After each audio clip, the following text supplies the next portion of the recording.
Welcome to the Brian Heap Creative Writing Podcast series. Dr. Brian Heap is the former head of the Philip Sherlock Center for the Creative Arts at the University of the West Indies, Mona campus in Jamaica. In June 2020, Dr. Heap was declared the Caribbean Regional winner of the 2020 Commonwealth Short Story Prize. This marked the beginning of a series of events which has culminated in this new series of podcasts highlighting the creative writing of young people in Jamaica and the Caribbean. This new series of podcasts, resulting from such an exemplary collaboration between a wide range of stakeholders, has contributed enormously in giving a much-needed voice to our creative young people of Jamaica and the Caribbean. We hope that you will enjoy each of these creative writing podcasts as we post them week by week. Second place, Rite of Passage, written by Renardo Lewis, a second-year student in the Faculty of Humanities and Education, his major, Music and Performance Studies.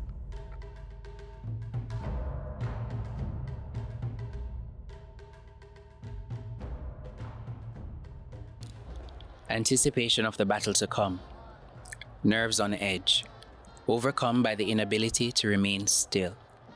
He quickly paces, in a visible but inaudible and apparently intense conversation with himself, complete with subtle gesticulations.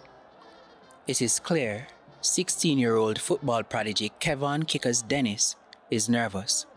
After all, this is so far the biggest game of his young life. As he contemplates what is at stake in this game, he realizes this is way more than just a football match. This is the way he shapes his dream and clears the fog of doubt to see the life he desires for himself and his family. There are scouts out there. I can get a full scholarship. Then I can destroy those little foreign ballers like how I deal with them high school joker. Yeah.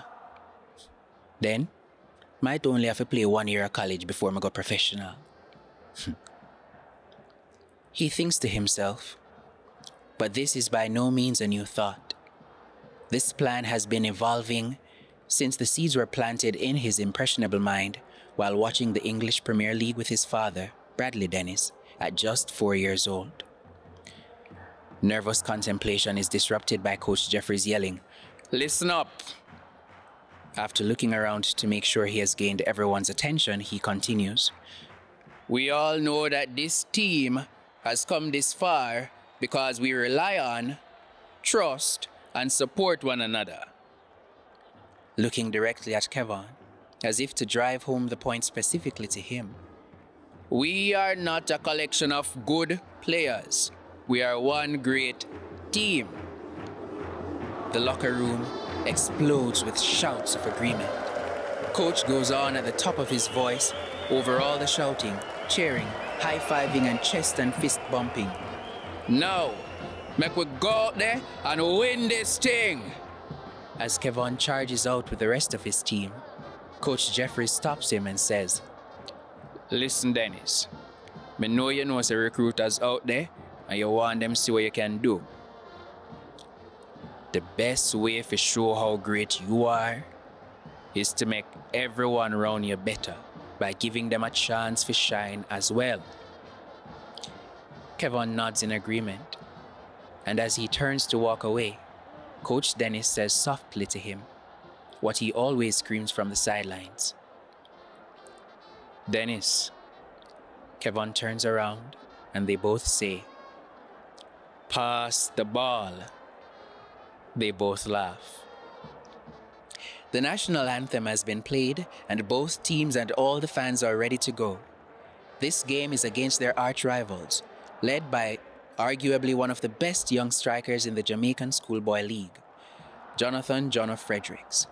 Kevon knows that the fact that he is up against one of the best in the league adds more weight to the gravity of his situation. If he looks bad, then Fredericks looks great, and he can't allow anyone to take what's his. Slowly, all they spoke about in the locker room is replaced by his single-minded focus to show everyone how great he is. The whistle blows, and after about 4 passes of the ball, their rivals are on the attack, Fredericks, on the receiving end of a beautiful pass by teammate Teron Mills, attempts a shot at goal, which narrowly misses its target, but nevertheless sends the crowd into an uproar. Feeling that Jono is stealing his thunder, Kevon, upon receiving a pass on the far right wing, darts towards the opposing goal, now hell-bent on showing everyone what he really can do. He is tackled by the opposing number 11, who he disposes of in fine style with a simple body shake, sending him the wrong way. He pushes forward, spinning and dancing all the while the ball seemingly glued to his feet. Everyone was amazed by what they were seeing. He seemed to be playing with the skill and confidence of someone twice his age.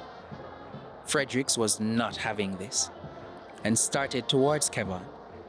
He was, however, not the only one, as their main defender, the burly and questionably teenaged Paul Tanker Smith, also came barreling towards Kevon. He saw Jonathan and had a move planned to dismiss and disgrace him in front of everyone. Now, because he was so focused on Jonathan, he failed to see Tanker Smith on his blind side. He ignored the now normal cries of Coach Jeffries, "Pass the ball, Dennis!" as his teammates shout, "Man on, man on!" to indicate that he was about to be tackled. He thought they were referring to Jonathan.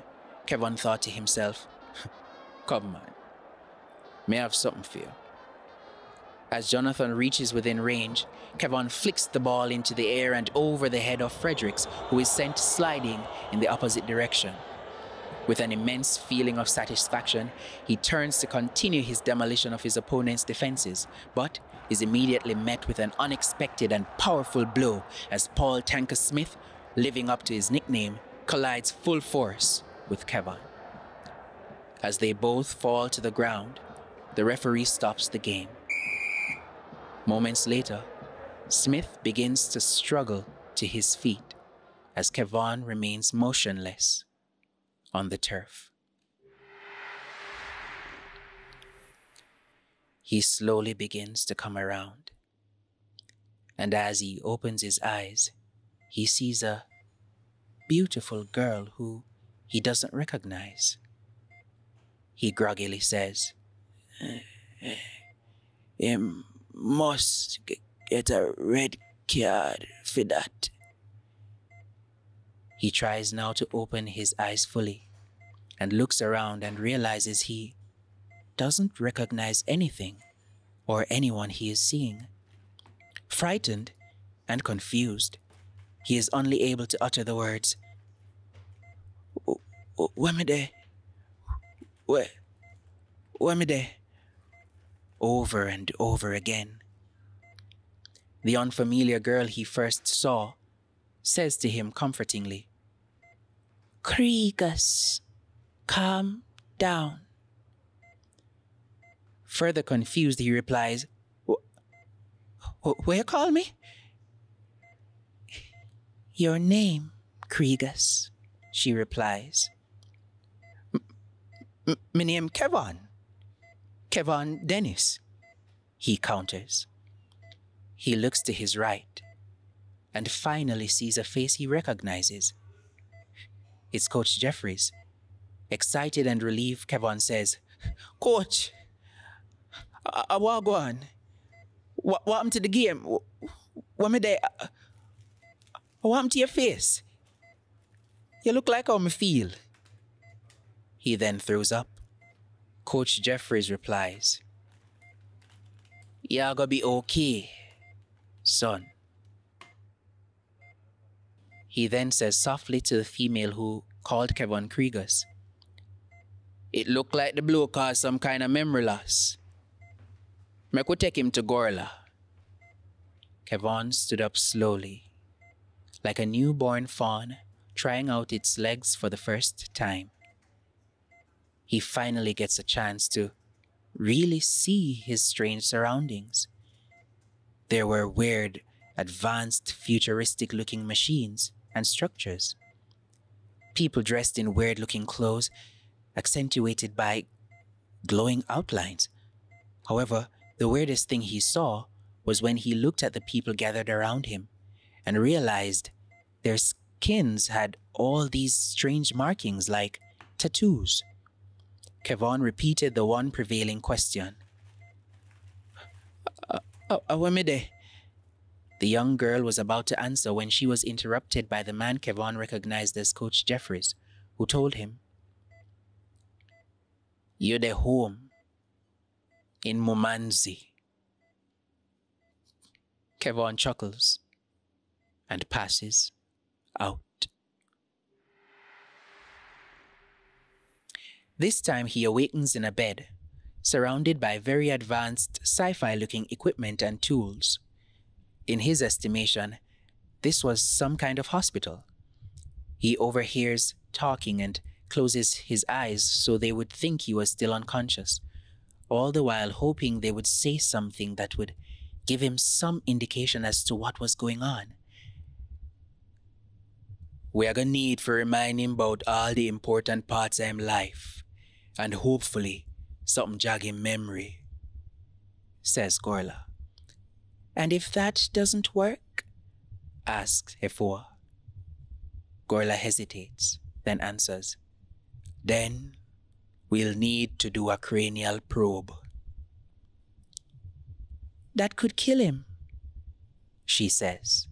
Gorla replies, "Well then, for his sake, let's hope him memory come back on its own." They leave the room. Kevon peeks out of one eye to make sure he is still alone. He sits up slowly and starts to look around. He sees a mirror and slowly walks over to it. As he looks into the mirror, he screams and jumps back as he sees one of these people with the markings looking back at him. Upon hearing his scream, the young girl and Rugar, who he recognizes as Coach Jeffries, along with Gorla, come back into the room. Kevon says, If somebody no start tell me what go on here, so me start mash up the place here." "Kriegers, just calm down," says Gorla. "My name is Kevon Dennis, goddammit," Kevon shouts. Gorla replies, Okay. If you want us to call you Kevon Dennis, goddammit, then that's what we'll call you." "Okay, everyone. No one is to call Kriegers. We will now address him as Kevon Dennis, goddammit," Gorla announces. "No! Leave off the goddammit part. My name is just Kevon Dennis." "You're sure that's what you want us to call you? Just Kevon Dennis?" asks Gorla. "Yes," Kevon replies. "Okay, everybody. Kriegers is now called just Kevon Dennis," Gorla announces again. "Okay, just Kevon Dennis. What with it?" asks Gorla. "My name is..." starts Kevon. He then changes his mind, saying, "You know what? That's not important. Me no know where me dey, or who una be. Me know Coach Jeffries, but me no know why him face crab up, so, or why una call me Krogus, or whatever. I me need some answers." Breathing heavily, he adds, "And how the brother there? Eh? Who does I look for me through the weird window?" Pointing to the mirror on the wall. Gorla answers, "That's not a window. That's a mirror. And that weird brethren is you." Kevon remains silent, with a look of intense confusion on his face. The young girl says to him, "My name is Efua, and I am your sister. If you don't believe that you are one of us, just take a look at your arms." Kevon rolls up the sleeves on his gown and screams, "What happened to me and them?" As he sees his arms with all these strange markings glowing purple. She then hands him a mirror and says, "Now look at your face." He slowly brings the mirror up to his face, hoping to see his normal identity, but is shocked and disappointed as he is staring at a face totally unrecognizable to him and covered in the same strange markings borne by everyone else. He slowly places the mirror on the bed beside him, rolls down his sleeves, holds his head down, and quietly and slowly asks, "Somebody, please tell me Wagwan. I'll leave you to it, Rugar. May have other matters to take care of," says Gorla. He whispers to Rugar, "Oh, and try not to have him scream out anymore. It'll freak out my other patients. Not to mention all that screaming a pain to me, a smidge incompetent and or sadistic. Either way, not good." Efua continues, "I want you to relax and listen very carefully to what I'm about to tell you." "Cool," he replies, relieved that he's about to get some answers. "Your name is Kriegus. My name is Efua. We are brother and sister. We have both passed through 16 cycles." Kevon interrupts. "You mean you're 15 years old?" he asks.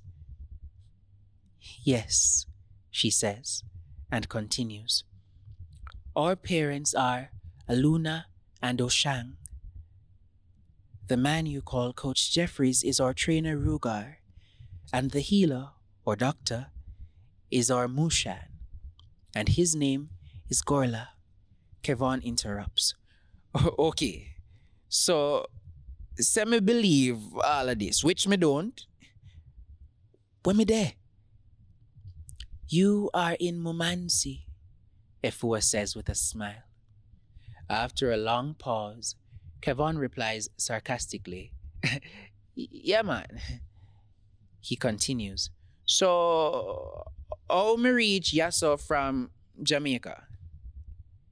With a very quizzical look on her face, she looks at Rugar, and he shrugs his shoulder as if to say, "I don't know."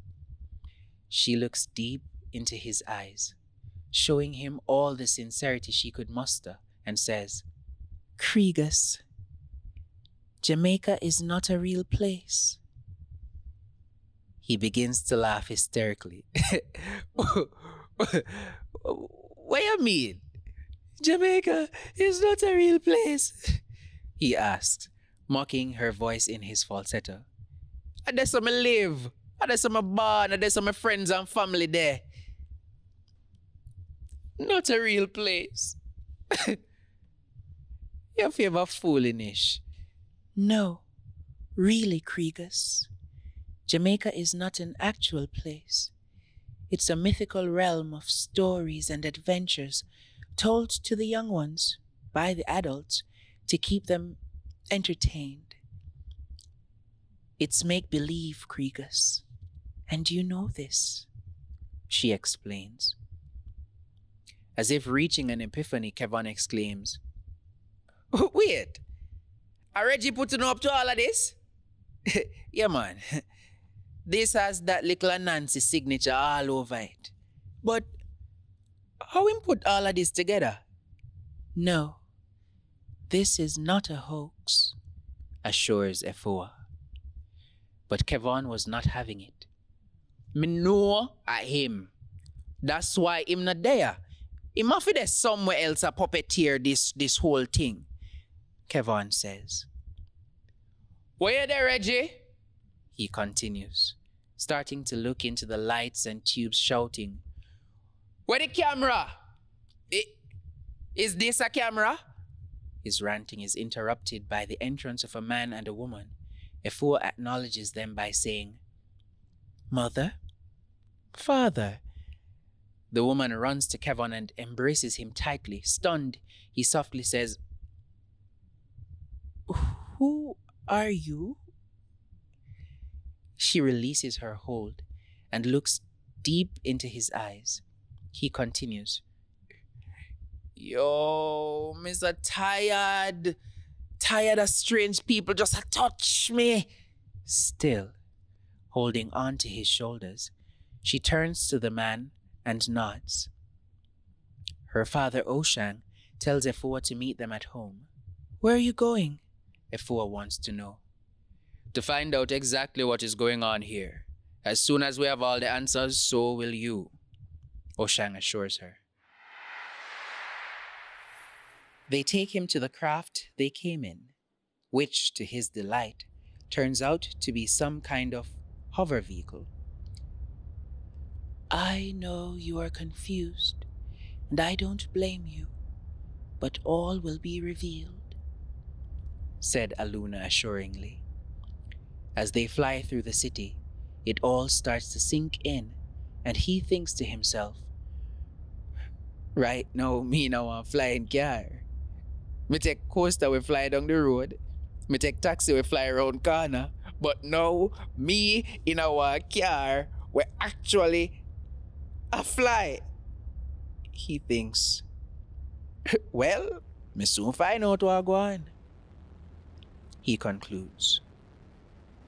They arrive at a tall, gleaming tower, where they are met by guards and a man in a robe which screams mad scientist. He asks, "Are you this?" Aluna responds, "Yes, he is, sir." They are taken to a room where Aluna sits with Kevon and tells him, "Listen, there is something I need to tell you. But first, we have to do a simple test to make sure that you are who you're claiming to be." "Like a lie detector test?" asks Kevon. "In essence, yes," she replies. He consents and is put to sit in a chair. Small black balls are placed close to the temples on either side of his head, and they miraculously just remain suspended in midair. Kevon thinks to himself, "Me would have very impressed by this if me never just come in here in our flying car." Aluna says comfortingly, "Just relax. You won't feel a thing. It'll gonna be just like you take a puss nap." He wakes up after what seemed like 5 minutes, only to be told that he was out for over half an hour. He is taken back to the room where Aluna and the man in the science coat sit with him. Aluna begins, "Kevon, this is Jaru. He is what you would call in Jamaica a scientist, and we now know that you are telling the truth." Kevon's expression is a mix of relief and confusion as he says, "I'm glad so not believe me and thing, but what am I gonna so certain now?" Aluna replies, "We see your memories." "What you mean you see my memories?" asks Kevon. Before Aluna could answer, Jaru states, "We put you in our unconscious state and use a subliminal retrieval projector or SRP to play your memories on the screen. And we realize, say I never amnesia you have, your consciousness just occupy a different body." Kevon looks at him and says, "Wait, you mean occupy a different body like possess? Like dopey are demons? You tell me say me are demons?" "No, Kevon," Aluna interjects. She continues, "I know you are familiar with the concept of the universe, right? But what about the multiverse?" Kevin doesn't even venture a response. She proceeds. See, the thing is, we live in a multiverse where different dimensions exist on parallel timelines, and there are different versions of ourselves in each dimension. In one dimension, you might be a chef, and in another, a soldier. There are just infinite possibilities. Yeah, follow me so far? She asks, to which he replies, yeah man, enough different me all over the place. Yeah man, me follow you. Good, she replies. Now, these timelines can be thrown off by simultaneous traumatic events in close proximity to each other. Now, what we think happened is that your dimensional timeline and ours were traveling parallel. Then you get run over by Tanker Smith in your game at the exact moment when Krieger suffers a powerful blow to the head in training, causing a simultaneous traumatic event or STE. This caused the timelines to intersect, and both are on a switched consciousness. You mean this Krieger's brother in my body, you know? Kevin asks, alarmed. Yes, but you won't have to worry, cause him still unconscious, or at least your brain's still unconscious, explains Aluna. Alright, so now use the LMNOP, go in my memory, the SRP, corrects Aluna. Me no business what I want call it. Me need some solid proof now, so what not tell me is reality, and not just something on a make-up, he states sternly. Okay, says Aluna. Why don't we just show you what we are talking about? The giant screen comes on, and to his amazement, Kevin is seeing his life playing before him in full HD clarity. Faced with this irrefutable proof, he asks Aluna, how do we fix this? She says, normally, we could have simply used a dimensional portal and transport each on back to a timeline. But the Emerillian crystal them will power the portal generator, the inner part of the realm where very few Mumanzi willing to venture. What them afraid of? Asks Kevin. She replies, Amactogans. What that? Kevin inquires. Giant, vicious serpentine beasts who dwell in the caves where the Emerillian crystals grow, explains Aluna. So, if me get them crystals something there, then me can go back to Jamaica? Kevin asks. That's right, she replies. Well then. Ready up. Point me to the cave them, and me grab 2 crystals so me can take my body from the place there. No offense, Kevin says. None taken. You're homesick? Me get it, says Aluna. He is taken back to Aluna's home to spend the night.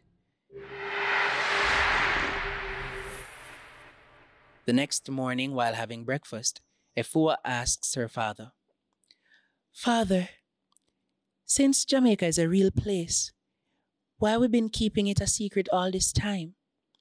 Oshang replies, if everyone knew that different dimensions existed and the Mumanzi had power to travel between them, we would have in a constant war with all of the criminal them who want to use that capability to bulletproof them wickedness.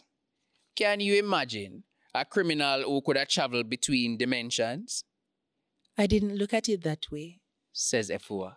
But why did we choose Jamaica to talk about? Asks Efua. Oshang answers, many cycles ago, a Mumanzi explorer opened a portal and ended up in a Jamaica. When him come back, him couldn't stop talk about how the place pretty and the people them nice and them talk just like we. So, to protect the whole realm, the Elder Council lock him up as a madman and start tell the story of Jamaica as a fairy tale.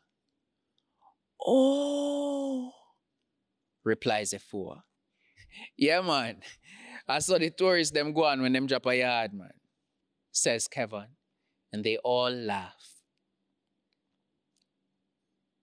Kevin, what you decide to do?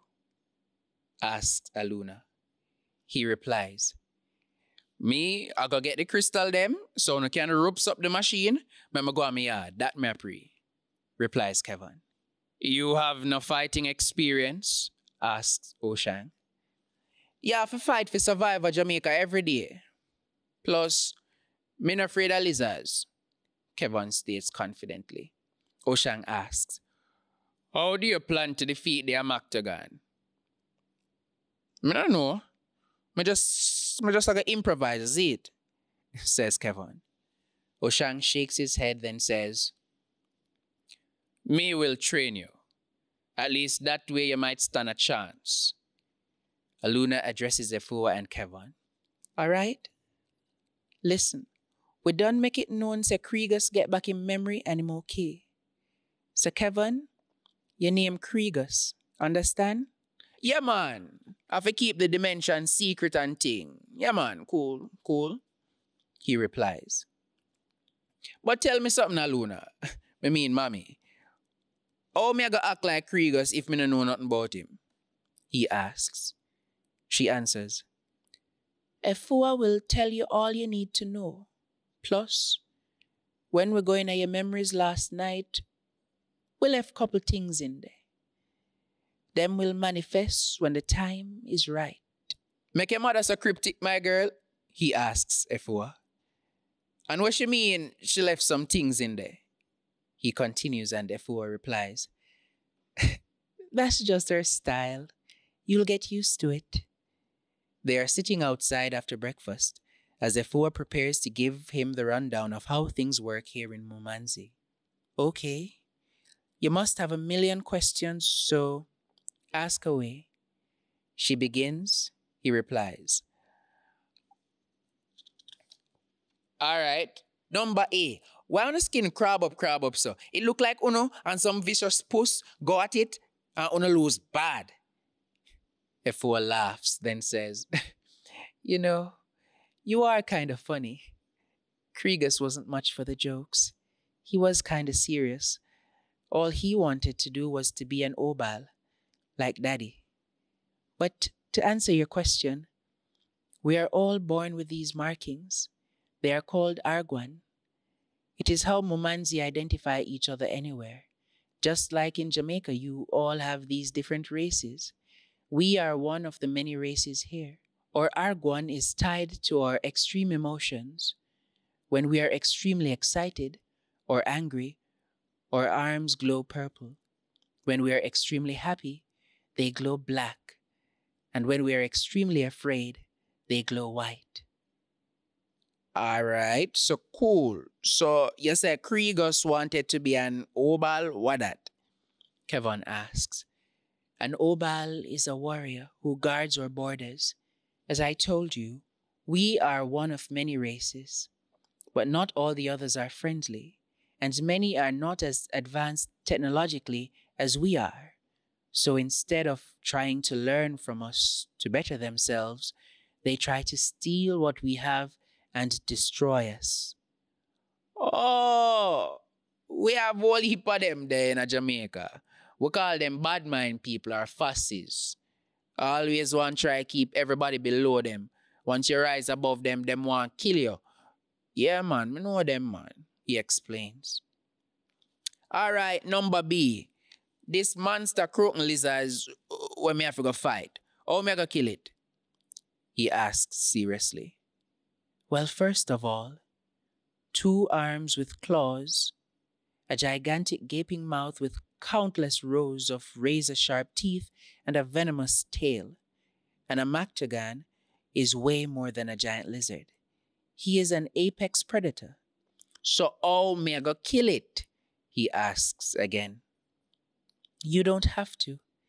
They don't leave their caves unless they're chasing someone who tries to steal the Emerilian crystal. She replies. Confused, he asks, but not that me go try for do? Yes, she replies, but your best weapon will be stealth. Oh, me have to screech it in there, grab the crystal, and take on myself without the monster know?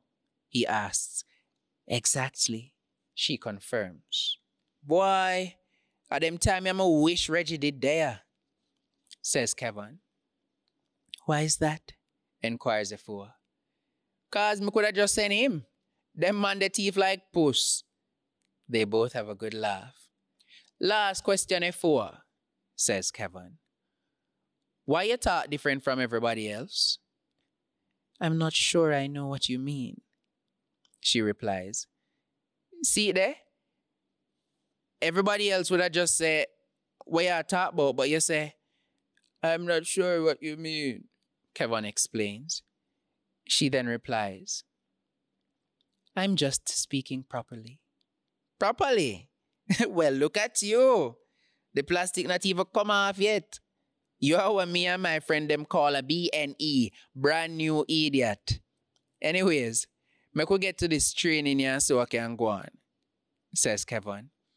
As they walk away, Efua says, we're going to talk about what you just saying, no? Oh? So now you want to talk like we? Kevin mocks and laughs, then asks, you feel some type of way about the BNE thing? No. Why do you ask? Nothing. Just that you turn purple. He continues laughing as they continue to argue, making their way to the training grounds. Oshang greets them and says, you have less than a week to learn what Mumanzi young ones learn in 16 cycles. And to tell the truth, me not think you're gonna make it. Wow, you're just full of positivity, sir. Are you me need on the sideline of a football match them? Says Kevin sarcastically. No, this is a Tunmar. It is the weapon, Kriegus, wielded and mastered. So, it will be the weapon you use. Any questions? No? Good. Defend yourself. He attacks, and immediately with a single move, Kevin is disarmed and pinned to the ground. Me never ready, he says slowly. They tried all day, but he just kept getting pinned to the ground. Back at Aluna's home, at dinner, she asks how training was, and all she gets in return is silence. Me know it rough, but remember, Kevin, I left something in there, says Aluna. She continues, I think you should use it tomorrow.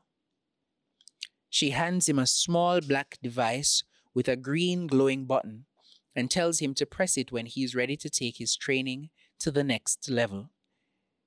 The next day of training, after Oshang has once again beaten up on Kevin in the warm-up sessions, he sits on the ground and looks at the device Aluna gave him. As curiosity gets the best of him, he pushes the green button. Immediately, and to his shock and awe, all of Kriegus' memories become available to him. He settles himself, rises to his feet, and with a mischievous smile starts to access the training memories. He returns for his second session and says to Oshang, yeah, hold back. Me ready now. Me could do this the right and proper way. Confused by Kevin's newfound confidence, Oshang attacks half-heartedly as he's been doing and is met with a flurry of counters and spin moves that now have him on his back pinned to the ground. He looks up with a mix of shock and happiness and whispers, Kriegus? Kevin replies, not really. Aluna just lend me some of my memory them. Boy can fight, man. They both laugh as Kevin helps him to his feet. Oshang says, now you can focus on the mission to set this right, cause without Kriegus' memories, the lizards there would have name you like a fly. A real meds man, Kevin says nervously, as they both laugh. All right, ready again, says Oshang, as they resume training. Days of intense training and planning have led to the moment of their departure. As they prepare to leave for the Amactagan caves, the atmosphere is covered under a thick blanket of silence. Oshang breaks the silence. "Member, if you no wake the beast, you no have to pierce the heart on the right side of him belly." "Yeah, man, stab him in him belly. Me have it, says Kevin, and they all chuckle. They all get into the hover vehicle and are taken to the Mumanzi border. "We can't go no further than this. It have to look like when a Rite of Passage you not deal with," Oshang explains. Efua and Kevin exit the vehicle. They both nod to Oshang and Aluna, who then take off. "Okay, so there is the cave," says Efua. "Let's go," she urges. They stealthily enter the dark and dreary cave, looking for the glow of the crystals. Efua indicates to Kevin to take the right side of the cave while she navigates the left. In the distance, Kevin spots the green glow of the crystal and signals to Efua, who looks up and sees it as well. Both make their way towards the crystal. When they finally get to it, Efua picks it up and puts it into her pouch. As they're leaving, Kevin whispers, "That was easy." Just as those words leave his lips, a low, angry growl combined with a hungry hiss is heard. "You hear that?" asks Kevin. "Run!" whispers Efua, and they both take off at full speed. Right behind them, the Amactagan is gaining ground. Efua screams, "Split!" Kevin runs left, she runs right. The Amactagan, sensing she has the crystal, continues after Efua.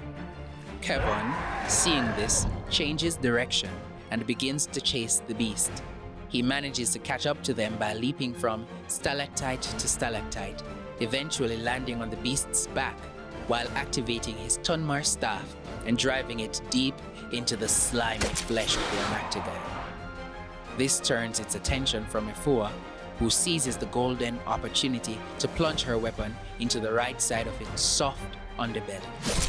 It lets out a painful and horrifying roar before it falls to the ground, motionless. They both run for the cave exit, where they make good their escape.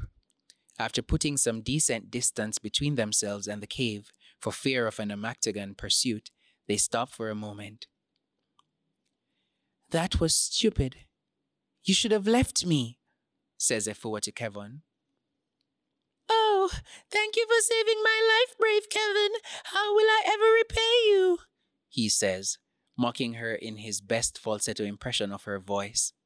She looks at him and says, "Thank you, but I had it under control." "Well, from when me did a pre, it looked like you did both for turn a pretty little snack. Although your attitude would have probably give him heartburn." They both laugh, but their laughter is interrupted by rustling heard in the bushes. They look at each other and signal that they should prepare for battle. They stand back to back in the clearing, with Tunmars activated, waiting to see who or what will emerge from the brush.